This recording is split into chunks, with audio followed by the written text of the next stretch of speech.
Watering hard surfaces such as driveways and streets won't make it grow. It only wastes water. Water that you pay for literally goes down the drain and can carry fertilizers and other pollutants that can directly impact local water supplies. Hey, I'm Quintaris Thomas with the Upper Trinity Regional Water District, and in this video I'm going to show you 2 ways to keep water where it belongs, in your landscape and not running down the street.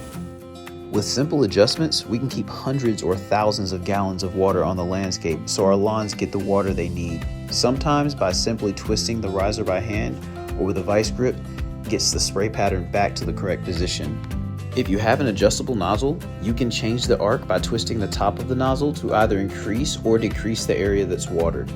Additional causes of overspray could be due to leaning heads, broken nozzles, or misting caused by high pressure. Check out our other videos on some of these repairs by clicking on the link in the description. A few simple adjustments can improve irrigation efficiency, reduce water waste, and help protect water in our local waterways.